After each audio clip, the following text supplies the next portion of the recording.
Hello students, welcome to all. Today I have a new video from the chapter Mechanical Properties of Fluid. I hope you watch all the videos related to this chapter and continue the series of points from this chapter. In a last lecture we study about angle of contact, properties of angle of contact, then the shape of meniscus, when the liquid drop is formed, when the liquid drop is not formed, why the angle of contact is acute, why the angle of contact is obtuse, and factors that affecting the angle of contact and the factors that affecting the surface tension of liquid. So from the same chapter, the next today's video is there, which is about excess pressure across the liquid surfaces and excess pressure inside a drop and bubble. So excess pressure across the liquid surfaces means why the liquid surface is plane. If the liquid surface is plane, then where the pressure acts, which pressure acts on the surfaces due to the forces. So all about these topics we discussed today. So let's start the today's video. Before starting, I again request you, if you don't subscribe the channel, then please subscribe and watch the complete video, watch the full video up to last to understand all these topics, and to the previous topics or from the same chapters mechanical properties of fluid, then watch another videos from the playlist of mechanical properties of fluid. I provide the link of that playlist in description box for you to understand all the topics from mechanical properties of fluid. So let's start today's video. First, excess pressure across liquid surface. So first point is excess pressure across the free surface of a liquid. So if we understand the free surface of liquid, so what are the pressures, that excess pressure across the free surface of liquid, and why the shape of that free surface is changed, that is sometime it is concave, sometime it is convex, and sometime that shape is plane. So why that surface is there, let's study the excess pressure across the free surface of liquid. So every molecule, we know every molecule on a liquid surface experiences a force due to surface tension which are tangential to the liquid surface at rest. In this chapter, specially into surface tension, we study that every molecule on the surface film experiences a tangential force along the liquid surface which is at rest. The direction of resultant force of surface tension acting on a molecule on the liquid surface depends upon the shape of that liquid surface. म्हणजे काय, या चॅप्टरमध्ये आपण आतापर्यंत surface टेन्शनची definition जरी पाहिली तरी डेफिनेशनमध्येच आपण study केलंय की surface tension is the tangential force per unit length acting. So it and that force is depend upon the direction of that resultant force is depend upon surface tension acting on a molecule of the liquid surface and depend upon the shape of the that liquid surface. So here today we study three figures A, B, C, which are discussed below. Shows these three surfaces of liquid with different shapes and their menisci. या व्हिडिओमध्ये आपण लिक्विडचे तीन surfaces study करणार आहे, ज्यामध्ये लिक्विडचे तीन वेगवेगळे surface आहेत, त्यांचा शेप वेगवेगळा आहे आणि त्यांचे मिनिस्कस वेगवेगळे. अशा तीन डायग्राम आपण याच्यामध्ये बघणार आहे, ए, बी आणि सी. या डायग्राममध्ये एफ ए हा जो फोर्स आहे, B the downward force due to atmospheric pressure. यामध्ये जो एफ ए फोर्स असणार आहे हा ॲटमॉस्फेरिक प्रेशरमुळे एक्झर्ट होणारा फोर्स आहे आणि ज्याची डायरेक्शन डाऊनवर्ड असणार आहे. All the three figures show two molecules A and B. तीन फिगरमध्ये दोन मॉलिक्यूल आपण शो करणार आहे, एक ए मॉलिक्यूल आणि B molecule. The molecule A is just above and the molecule B is just below the liquid surface. यामध्ये ज्या तीन फिगरमध्ये जे दोन मॉलिक्यूल आपण स्टडी करणार आहे त्यामधला मॉलिक्यूल ए हा लिक्विड सरफेसच्या अबोव वर असणार आहे ॲटमॉस्फिअरमध्ये, एअरमध्ये, आणि मॉलिक्यूल बी जो आहे तो लिक्विड सरफेसच्या जस्ट बिलो असणार, म्हणजे इनसाइड द लिक्विड असणार आहे. In all the three figures, the pressure at the point A is the atmospheric pressure P. एक ही पण कन्सेप्ट नोट डाऊन करा की ज्या तीन फिगर आपण बघणार आहे त्याच्यामध्ये जे ए आणि बी असे दोन पॉईंट आपण बघणार, त्याच्यामधला जो ए पॉईंट आहे हा ए पॉईंट ॲटमॉस्फिअरवर असणार आहे, म्हणजे त्या पॉईंटवर एक्झर्ट होणारं जे प्रेशर असेल ते ॲटमॉस्फेरिक प्रेशर असणार. सो ज्या डायग्राम आपण बघणार आहे, ज्या आपण आता परत एकदा रिपीट करतो, एकूण तीन डायग्राम आपण लिक्विड सरफेससाठी स्टडी करणार. Diagram A, B and C. तीन डायग्राममध्ये तीन वेगवेगळे लिक्विडचे शेप आहेत, तीन शेप वेगवेगळे, सरफेस लिक्विड सरफेसेस वेगवेगळे, म्हणजे तीन वॉटर लिक्विड मिनिस्कस आहेत. याच्यामध्ये ए आणि बी असे दोन पॉईंट आहे. ए पॉईंट हा ॲटमॉस्फिअरमध्ये, म्हणजे त्याच्यावर ॲक्ट होणारं जे प्रेशर असेल ते ॲटमॉस्फेरिक प्रेशर असेल. बी पॉईंट हा लिक्विडमध्ये इनसाइड द लिक्विड आहे. ए पॉईंटवर जो फोर्स एक्झर्ट होणार आहे ड्यू टू ॲटमॉस्फेरिक प्रेशर तो डाऊनवर्ड फोर्स असणार आहे, ज्याला आपण एफ ए ने इंडिकेट करणार आहे. एफ ए ने आपण त्याला इंडिकेट करणार. आणि लिक्विड सरफेसवर जो फोर्स ॲक्ट होणार आहे त्याची डायरेक्शन टँजेन्शियल असणार, म्हणजे तो टँजेन्शियल फोर्स हा लिक्विड सरफेसवर ॲक्ट होईल. सो दोन मॉलिक्यूल, तीन प्रकारच्या डायग्राम, तीन प्रकारचे लिक्विड सरफेसेस, तीन प्रकारचे मिनिस्कस, दोन प्रकारचे फोर्सेस, ॲटमॉस्फेरिक फोर्सेस आणि टँजेन्शियल फोर्सेस. पॉईंट ए ॲटमॉस्फिअरमध्ये असेल, म्हणजे पॉईंट ए वर असणारं प्रेशर हे ॲटमॉस्फेरिक प्रेशर असणार आहे.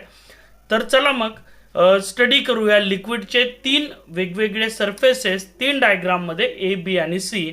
त्यातला पहिला सरफेस प्लेन लिक्विड सरफेस. पहिला सरफेस आपण स्टडी करतोय plane liquid surface. Figure A shows planar free surface of the liquid, म्हणजे फिगर ए मध्ये जो शेप दाखवला जाईल, लिक्विडचा सरफेस दाखवला जाईल, तो प्लेन असेल. In this case the resultant force due to surface tension that is Ft bar on the molecule at B is 0. या कंडिशनमध्ये जो टँजेन्शियल फोर्स आहे Ft बार आपण ज्याला म्हटलंय, जो सरफेस टेन्शनमुळे ॲक्ट होणार आहे तो पॉईंट बी वर ॲक्ट होणार आहे, पण त्याची व्हॅल्यू ही 0 असणार आहे. मग चला प्लेन सरफेस आहे तर डायग्राममध्ये ड्रॉ करू. So this is the diagram of plane surface. हा इकडे फ्री सरफेस आहे लिक्विडचा जो प्लेन आहे.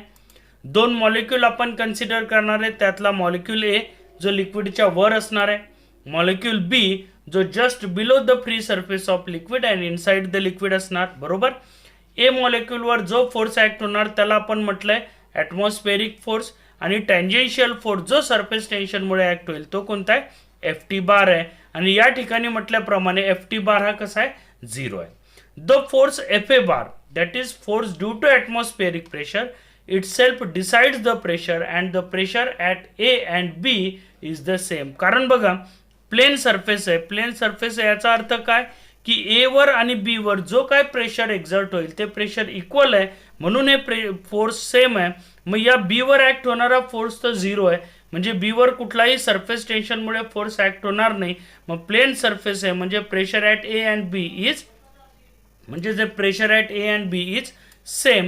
आणि म्हणून या ठिकाणी जो प्रेशर ड्यू टू ए आहे, ॲटमॉस्फेरिक प्रेशरमुळे जो फोर्स ॲक्ट होतो Fa bar, that pressure itself decides the pressure. म्हणजे जेवढं प्रेशर इथं आहे तेवढंच प्रेशर बी वर आहे, म्हणून हे प्रेशर इक्वल आहे, आणि म्हणून हा सरफेस जो आहे तो प्लेन सरफेस आहे. तुम्ही याला दुसऱ्या पद्धतीने लक्षात ठेवू शकतात की जेव्हा प्लेन सरफेस असेल तर प्लेन सरफेसच्या अबो आणि प्लेन सरफेसच्या बिलो दोघं साईडला असलेलं प्रेशर हे सारखंच असेल, इक्वल असेल. So this is the first liquid surface that is plane. Second liquid surface convex liquid surface is there. Now study the convex liquid surface. Surface of liquid in figure B is upper convex. जो figure B आपण draw करणार आहे त्याच्यामध्ये जो surface दिलाय तो upper convex आहे. म्हणजेच काय तर सरफेस कॉन्व्हेक्स दिसेल but when seen from above. जेव्हा त्या सरफेसला तुम्ही वरच्या बाजूने बघाल तेव्हा तो सरफेस कॉन्व्हेक्स असल्यासारखा तुम्हाला दिसणार आहे. So let's see this diagram convex surface. पण इथं रिमेंबर वन थिंग, हा कॉन्व्हेक्स तेव्हाच दिसेल जेव्हा तुम्ही याला अप्पर पार्टवरनं अबोव सीन फ्रॉम अबोव, जर आपण याला अबोव वरतून बघितलं तर तो कॉन्व्हेक्स आपल्याला बघणार आहे. नंतर पहिल्याच डिस्कशन नुसार 2 point, point A above the liquid, point be below the liquid. Now in this case the resultant force due to surface tension, that is Ft bar, on molecule B at B is vertically downwards and adds up to the downward force Fa bar. बघा आता या ठिकाणी आपण पहिलेच म्हटलं atmospheric प्रेशरमुळे जो force येईल तो Fa बार, त्याची डायरेक्शन डाऊनवर्ड. नंतर टँजेन्शियल फोर्स पण या केसमध्ये डाऊनवर्डच आहे. So let's see the direction of forces. हे झाले दोन फोर्सेस Ft बार बरोबर. डाऊनवर्ड फोर्स या ठिकाणी Ft बार आहे. रिझल्टंट फोर्स जो ॲक्ट होणार आहे सरफेस टेन्शनमुळे तो डाऊनवर्ड असेल. देन ॲटमॉस्फेरिक फोर्स प्रेशरमुळे जो फोर्स येणार Fa बार तो सुद्धा डाऊनवर्ड आहे. दोघं फोर्सेस डाऊनवर्ड आहे म्हणजेच काय, दोघं काय होतील एकमेकांमध्ये ॲड होतील कारण दोघांच्या डायरेक्शन सेम आहे. So this develops greater pressure at point B which is inside the liquid and the concave side of the meniscus. याचाच अर्थ काय की दोघं जर ॲड होतील तर बी पॉइंटवर असणारं प्रेशर जास्त येईल. So here the pressure on the concave side that is inside the liquid is greater than that on the convex side that is outside the liquid. म्हणजे काय, the pressure on the concave side that is inside the liquid. इथं आपण पाहिलं की pressure बी पॉइंटला add होत आहे म्हणजेच काय, pressure at B is greater. So it means that inside the liquid greater pressure आहे आणि आउटसाइड द लिक्विड कमी प्रेशर आहे. मग प्रेशर जर इनसाइड द लिक्विड जास्त असेल तर लिक्विड बाहेर फ्लो होईल, ते लिक्विड जे आहे ते बाहेर येईल म्हणजे जो शेप गेन होईल तो कॉन्व्हेक्स शेप दिसेल. पण note down this convex shape only when we seen from above. So this is about here no the important thing is that the direction of pressure, the tangential pressure due to surface tension is downward, and the liquid the pressure due to atmosphere, the force due to atmosphere Fa bar which is also downward. So tangential force is directed downward, atmospheric pressure force is directed downward, so the direction of 2 is downward, so the adds up and this develop greater pressure at point B, that is the greater pressure inside the liquid than the outside, and hence the shape, the liquid surface gains convex shape here. So the here the pressure inside the liquid is greater than the pressure outside the liquid. Now the third shape is concave liquid surface. Surface of the liquid in the figure C is upper concave, that is again concave when seen from above. So this is the surface of liquid and this is the upper concave. If we seen from above then it looks like concave surface. In this case the force due to surface tension, that is Ft bar, on the molecule at B is vertically upward.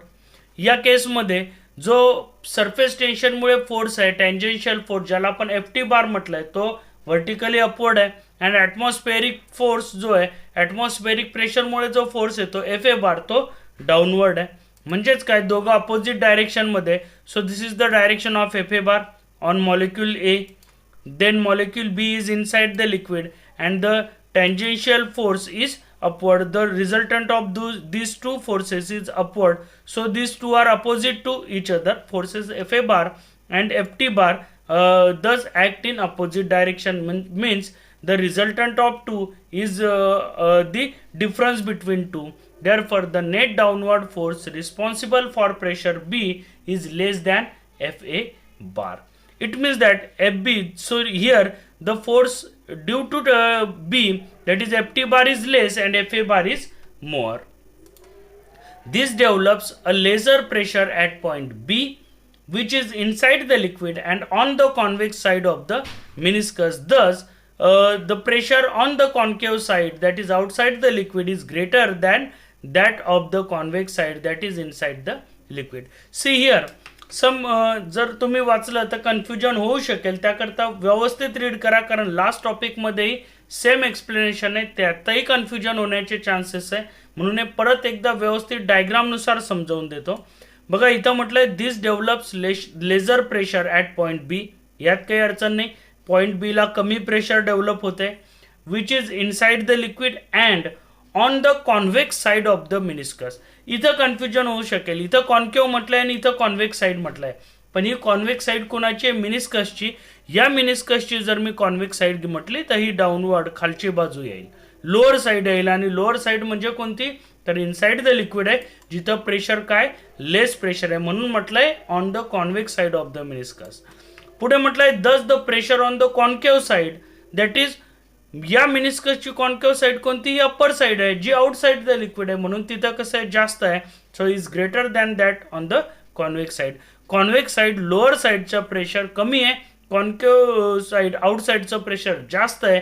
हेच याच्यामध्ये explain आहे. आणि असंच explanation convex liquid सरफेसमध्ये, त्यामुळे confuse होऊ नका, व्यवस्थित read करा.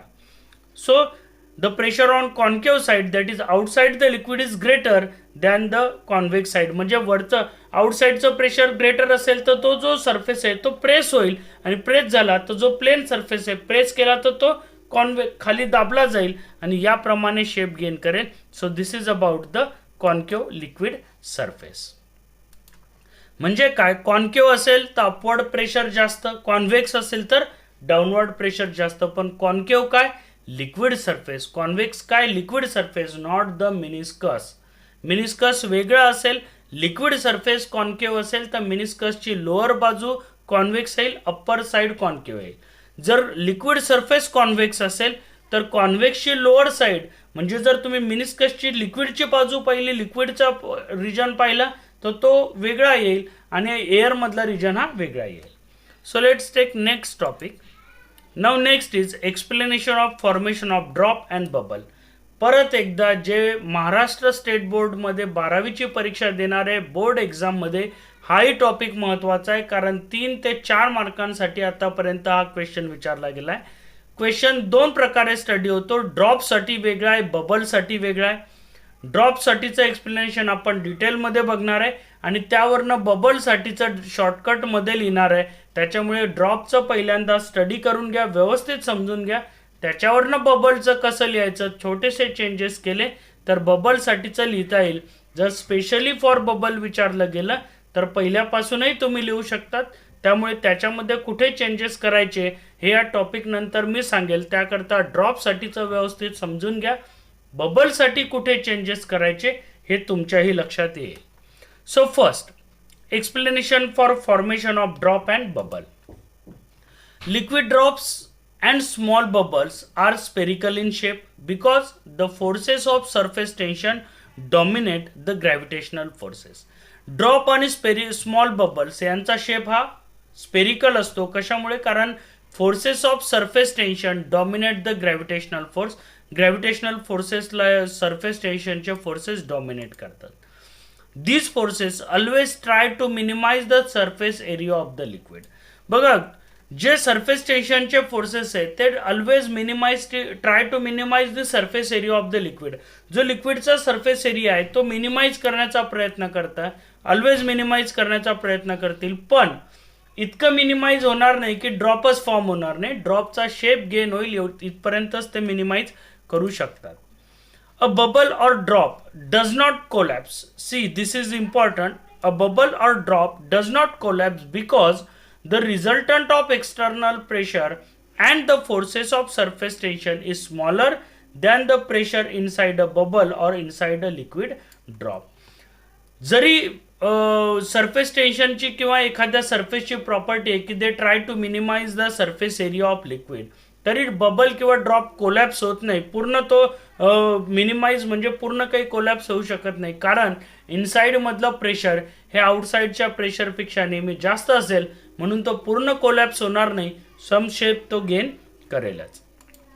नाउ आपण पहिल्यांदा जे एक्सप्लेनेशन बघतोय ते ड्रॉपसाठी आहे, म्हणून consider a spherical drop as shown in figure. फिगरमध्ये दाखवल्याप्रमाणे एक स्पेरिकल ड्रॉप घेतला. This is the outer wall of this drop and this is the inner wall of the drop. Let Pi be the pressure inside the drop and Po be the pressure outside the drop. Now here Pi inside the drop जे inside pressure आहे ते Pi आहे आणि outside जे pressure आहे ते PO आहे. Outside pressure due to atmosphere आणि इनसाइड द ड्रॉप जे प्रेशर आहे ते पी आय एवढं प्रेशर आपण घेतलंय. As the drop is spherical in shape, the pressure P I inside the drop is greater than PO the pressure outside. जो ड्रॉपचा shape जो आहे तो स्पेरिकल आहे म्हणून प्रेशर जे इनसाइड आहे हे ग्रेटर आहे आउटसाइड पेक्षा. जर आउटसाइडचं प्रेशर ग्रेटर असतं तर हा जो इनसाइडचा पार्ट आहे हा कमी झाला असता किंवा ड्रॉप जो आहे तो कोलॅप्स झाला असता. म्हणजे हा ड्रॉप जो आहे तो याप्रमाणे कोलॅप्स होऊन गेला असता, पण तसं होत नाही कारण इनसाइडचं pressure is greater than the pressure of outside. Therefore the excess pressure inside the drop is. मग आता या दोघं प्रेशरमध्ये डिफरन्स आहे, म्हणजे इनसाइड द ड्रॉप प्रेशर जास्त आहे आउटसाइड पेक्षा, मग इनसाइडचं प्रेशर कितीने जास्त आहे, that is called the excess pressure. And we have to derive the formula for this excess pressure in case of drop and that is P I minus PO. म्हणजे पहिला formula आपण काढतोय access प्रेशरचा ड्रॉपसाठी जो P I minus PO असेल. आपण परत एकदा आठवण करून देतो, आपण ड्रॉपसाठीचं एक्सप्लेनेशन बघतोय. ज्यावेळेस बबलसाठीचं येईल त्यावेळेस या ड्रॉपच्या ऐवजी रिप्लेस काय करणार, आपण बबल रिप्लेस करणार आणि सेम फॉर्म्युला आपण बबलसाठी डिराइव्ह करणार. नाउ नेक्स्ट, सो कन्सिडर आपण एक ड्रॉप कन्सिडर केला आहे, इनसाइडचं प्रेशर पी आय, आउटसाइडचं प्रेशर पीओ आहे. Let the radius of the drop increases from R to R plus delta R, where delta R is very small. या ठिकाणी बघा, जेव्हा इनसाइड सरफेस जर मी ड्रॉपचा घेतला तर त्याची रेडियस आर ही एवढी घेतली आहे. R is the radius of drop inside आणि डेल्टा आर जो आहे तो या आउटसाइड पार्टची रेडियस आहे. म्हणजे या ड्रॉपची जी रेडियस आहे ती R to R plus delta R एवढी इंक्रीज होते. बट डेल्टा आर ही जी रेडियस आहे ही थिकनेस जी लेअरची आहे ही व्हेरी स्मॉल आहे. So that the pressure inside the drop remains almost constant. पण हे या पद्धतीने आहे की इनसाइडचं जे प्रेशर आहे हे ऑलवेज रिमेन्स कॉन्स्टंट राहील, means P I always constant. Now let if R is the area of inside part and this pressure is constant, means inside area is constant, so the initial surface area of the drop, if radius is r then area is 4 pi r square and that is a1 because this drop is here and the area of that drop is a1 is equal to 4 pi r square. Now and the final area, this is the final drop after this is the outside area and the radius of that outside surface is r plus delta r. So the final area is a2 and that is 4 pi in bracket r plus delta r bracket square. Now a2 is equal to, now r plus delta r, if we solve this square expansion r square plus 2r plus r delta r square, we get a2 is equal to 4 pi in bracket r square plus 2r into delta r plus delta r square. But here we know that delta r is very small. Okay, so if we simplify it, multiply by this 4 pi to whole term, first 4 pi into r square, 4 pi r square, 4 pi into 2 pi r delta r, that is 8 pi r delta r plus 4 pi into delta r square. But as here we already take a condition delta r is very small, so for a smaller quantity if we square of small number then it is also small. Means for example if we square of 0.2 then it becomes 0.02, that is again a smaller quantity. So as like delta r is very small, so delta r square is also small and hence that delta r square can be neglected here and we get the remaining part is a2 is equal to 4 pi r square plus 8 pi r delta r. Now here a2 is here, a1 is here, so thus increase in surface area of the drop is a2 minus a1, that is dA, increase in area dA is equal to a2 minus a1 and that is equal to 8 pi r delta r, because in both a2 and a1 4 pi r square is there and if we subtract it, that 4 pi r square get cancelled and we get dA is equal to a2 minus a1, that is equal to 8 pi r delta r.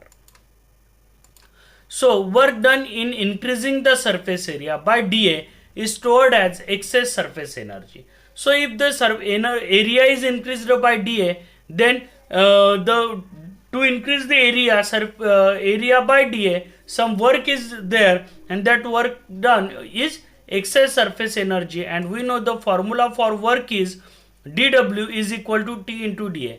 In last video In previous video we studied the relation between surface energy and surface tension, and from that relation we use the formula dW is equal to T into dA. That dW is work done, or we can call this surface energy. So surface energy dW is equal to T into dA, that is T into the value of dA is 8 pi r delta r. Now give it equation number 1. This work done is also equal to the product of the force F, which cause increase in the area of the bubble, and the displacement delta r, which is the increase in the radius of the bubble. So here if we apply the F due to force F, if the area of bubble is increased or the radius of bubble is increased through delta r, then another formula for work done is force into displacement. So here the applied force is F and the displacement is delta r, so we can use the formula here dW is equal to F into delta r, because F is force, delta r is displacement. So here the excess force is given by F is equal to excess pressure into area, because pressure is equal to force upon area, so force is equal to pressure into area. And initially we take the formula for excess pressure Pi minus Po, and area, the formula for area we can derive here. So if we put this both these value, we get F is equal to Pi minus Po into 4 pi r square. So why 4 pi r square is here? Because the pressure is applied on initial surface area, and initial surface area is 4 pi r square. So F is equal to force is equal to, this is excess pressure and this is 4 pi r square, and the equation number 2 is there. So if we put this value here, we get dW is equal to, from equation 1 and 2 we get, if we put the value of force in dW, and from both the value of dW we get T 8 pi r delta r is equal to Pi minus Po into 4 pi r square delta r. How we obtain it? Here, see here, we put this value of F here, then we get Pi minus Po 4 pi r square into delta r, so we get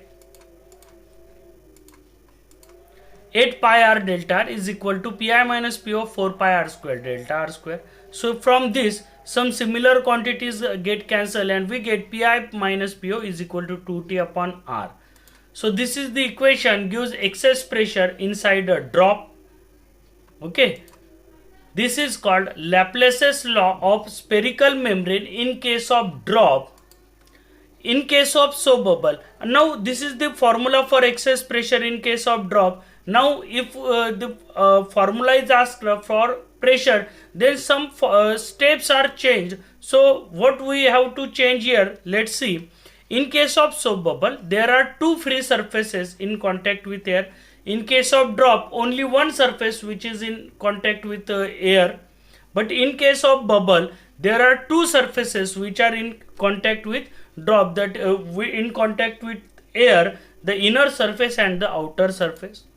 Now due to this, for a bubble, equation 1 changes to, here equation 1 is T 8 pi r delta r, but in case of bubble that equation changes to 2 into 8 pi r delta r, because here there are two surfaces. In case of drop, ड्रॉपच्या केसमध्ये area जो बदलतो तो फक्त एकदाच बदलतो, पण बबलच्या केसमध्ये एकूण दोन एरिया आहे, इनर सरफेस आणि आउटर सरफेस, जे फ्री सरफेसेस आपण म्हणू शकतो. आणि जेव्हा बबलवर प्रेशर अप्लाय होईल, इनसाइडने फोर्स अप्लाय केला जाईल, तेव्हा बबलमध्ये दोनदा एरिया चेंज होईल. म्हणून चेंज इन एरिया डीए ची व्हॅल्यू जी या ठिकाणी आपण ड्रॉपच्या केसमध्ये आपण 8 पाय आर डेल्टा आर घेतो, ती बबलच्या केसमध्ये 2 into 8 पाय आर डेल्टा आर घ्यावी लागेल. आणि मग total increase in area surface area of bubble while increasing its area by delta r is 2 into 8 pi r delta r. इकडे increase in किती 8 pi r delta r होता, तो इथे किती 2 into 8 pi r delta r. So the work done by this excess pressure is, या process मध्ये बबलच्या process मध्ये excess pressure नुसार किती वर्क डन येईल, then dw is equal to pi minus po 4 pi r square delta r, and that is equal to t into 16 pi r delta r, कारण हा 8 into 2 किती बनतोय 16 या ठिकाणी बनेल. आणि हा P I minus P O 4πr² हा formula same राहील, कारण इथं या फॉर्म्युलामध्ये हा जो फॉर्म्युला आहे याच्यामध्ये कुठलाही बदल होणार नाही. परत एकदा सिमिलर क्वांटिटी जर आपण कॅन्सल केल्या तर P I minus P O 4t/r येईल. इन केस ऑफ बबल जर आपण घेतलं तर फॉर्म्युला आहे तो 4 × t/r, आणि इन केस ऑफ ड्रॉप जर आपण घेतलं तर 2t/r येईल. सो इकडे 2 एक्स्ट्रा येतोय. बबलच्या केसमध्ये 2 एक्स्ट्रा येतो कारण 2 सरफेसेस आहे. ड्रॉपच्या केसमध्ये फक्त एकच सरफेस आहे. So this is the formula for the excess pressure in case of bubble. This is the formula for excess pressure in case of bubble, and this is the formula for excess pressure in case of drop. This is called the law of Laplace's law of spherical membrane in case of drop, and this is the formula for Laplace's law of spherical membrane in case of bubble. Note down, exam मध्ये जर drop बद्दल विचारलं असेल तर फक्त drop बद्दल लिहा.